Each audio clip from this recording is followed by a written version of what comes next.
खरं तर त्या दिवशी काय घडलं याच्या संदर्भात संबंधित पोलीस स्टेशनला तक्रारी वगैरे झालेल्या आहेत। म्हाडा कर्मचारी, म्हाडा अधिकारी आम्ही सर्व संघटनाच्या वतीनं आज लेखणी बंद आंदोलन करतोय। ते लेखणी बंद आंदोलनाचा मूळ हेतू असा आहे की म्हाडाच्या वरिष्ठ कार्यालयात वरिष्ठ आमच्या अधिकाऱ्यांसोबत ज्या कर्मचारी भगिनी काम करतात, जे वरिष्ठ अधिकारी काम करतात, त्यांच्या बाबतीत अपशब्द वापरले गेले, त्यांच्या अंगावर धावून जाण्याचा प्रयत्न झाला, अशा स्वरूपाच्या बातम्या आपण सुद्धा वर्तमानपत्रात पाहिल्या असतील। आणि ह्या वेगवेगळ्या माध्यमातून आमच्याकडे ह्या सगळ्या बाबी आल्यानंतर म्हाडाच्या सर्व संघटनांनी एक बैठक घेऊन असा निर्णय घेतला की एक दिवसाचं लेखणी बंद आंदोलन आम्ही आज करणार आहोत। आजच्या लेखणी बंद आंदोलनातून म्हाडाचे कर्मचारी लोकांची कामं करायला आम्ही सदैव तत्परच आहोत, त्याच्याबद्दल कुठलीही शंका कसलीही असायचं कारण नाही। आम्ही लोकांच्या सेवेसाठीच नेहमी आहोत। तथापि काम करताना एखाद्या कुठल्याही कारणासाठी कुठं वेळ वगैरे झाला असेल तर त्याला संविधानिक पद्धतीनं दाद मागता येते, ती दाद मागितली जावी। हमरीतुमरीवर येऊन काही प्रत्येक वेळी काही कामं होत नाहीत।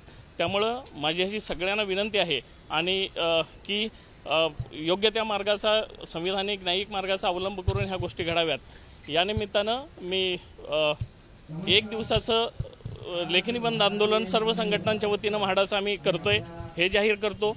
जे घडलं, ज्या महिला भगिनींना वगैरे अपशब्द वापरले गेले, आम्ही अशा सर्व महिला भगिनी, सर्व कर्मचाऱ्यांच्या पाठीशी संघटना ठामपणे उभी राहील। आणि मी या निमित्तानं अशी विनंती करतो की आजचा एक दिवसाचा लेखणी बंदचं जे आंदोलन आहे ते सर्व जण आम्ही मिळून यशस्वी करू आणि म्हाडा कर्मचाऱ्यांनी अधिकाऱ्यावर केलेला अन्याय या निषेधाच्या माध्यमातून आम्ही व्यक्त करतोय। धन्यवाद, आभारी।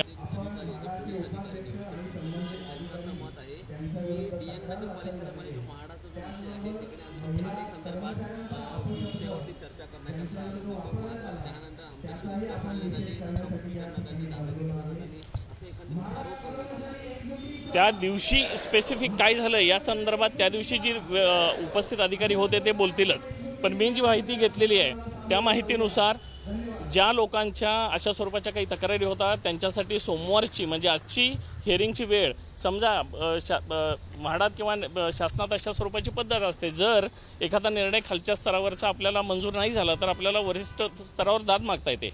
अशा स्वरूपाची दाद मान्य उपाध्यक्षांकडे मागितली गेली होती आणि ते अपील ऐकण्यासाठी आजचा वेळ, सोमवारचा वेळ तातडीनं देण्याची व्यवस्था पण मान्य उपाध्यक्षांनी केलेली होती। मान्य उपाध्यक्षांनी त्यांना हेही समजावून सांगायचाही प्रयत्न केला की आपण त्यांना सोमवारची वेळ दिली आहे, त्याच्यानंतर सुद्धा त्यांचं समाधान झालं नाही, त्यातून हा सगळा प्रकार उद्भवला आहे असं दिसतंय। ज्या प्रकारे तुम्ही आता म्हटलं ते महिलेला अपशब्द वापरण्यात आले, जे म्हाडाचे स्वतः अधिकारी आहेत त्यांनीच म्हाडाच्या कर्मचाऱ्यांना अपशब्द वापरण्यात आले, तर तुम्ही पुढची भूमिका काय असणार आहे ज्या महिलेला एका प्रकारे अपशब्द वापर? आज आम्ही लेखणी बंद आंदोलन हा आमचा पहिला टप्पा आहे।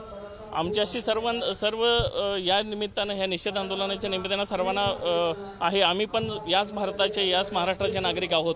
आम्ही पण लोकांना आमच्या सुविधा जास्तीत जास्त चांगल्या आणि तत्परतेसाठी देण्याचे प्रयत्न करतोय। कृपया आपल्या ज्या मागण्या आहेत त्या रास्त पद्धतीनं, रास्त व्यक्तीसमोर मांडल्या गेल्या तर त्या सुटतील। या निमित्तानं मी हे सांगू इच्छितो, म्हाडाच्या सर्व कर्मचारी संघटना लोकांना आपल्या सेवा खूप चांगल्या पद्धतीने द्यायला तयार आहेत, त्यांनी नेहमीच तयार असतात।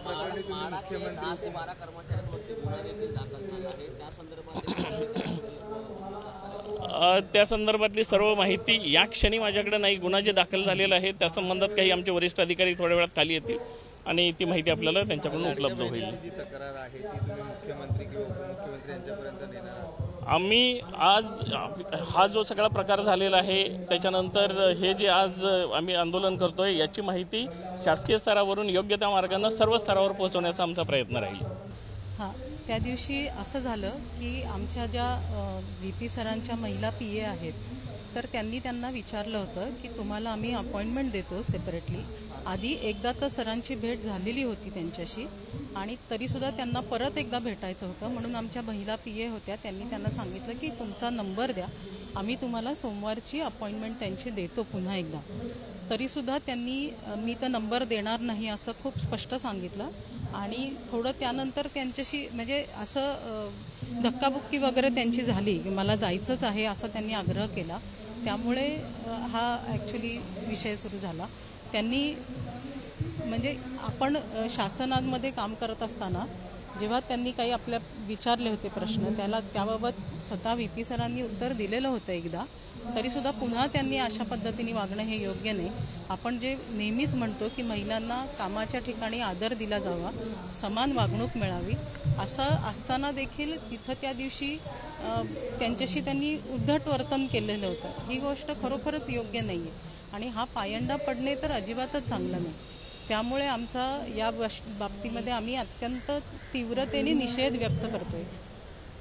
त्या दिवशी जी घटना घडली त्यामध्ये जे पोलीस अधिकारी आहेत त्यांचं समज आहे की वाहनाच्या अधिकाऱ्यांकडून धक्काबुक्की करण्यात आली. म्हणजे सोन्याची चेन आहे ती तोडण्यात आली, हेडफोन वगैरे तोडण्यात आले, मध्ये तो डोळा वगैरे देखील सुरवण्यात आला असा त्यांचा आरोप आहे. नाही, त्याचा फोटो देखील त्यांच्याकडून प्रसार माध्यमांमध्ये समोर दिला जातो. असं काही घडलेलं नाही आहे.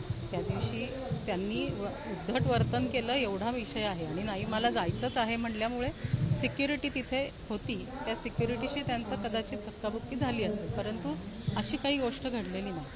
10 ते 12 पोलीस 10 ते 12 म्हाडाच्या कर्मचाऱ्यांवरती गुन्हा देखील दाखल झाला आहे.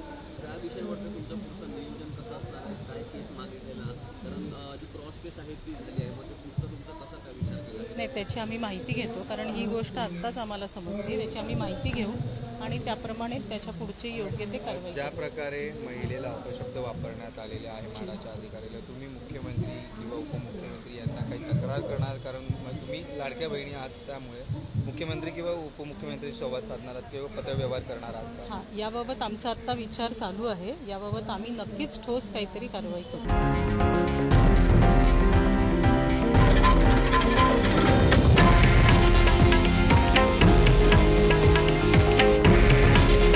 हे आहे देशातील नंबर 1 न्यूज नेटवर्क आणि आपण पाहत आहात TV9 मराठी. काळजी तुमची, हित महाराष्ट्राचं.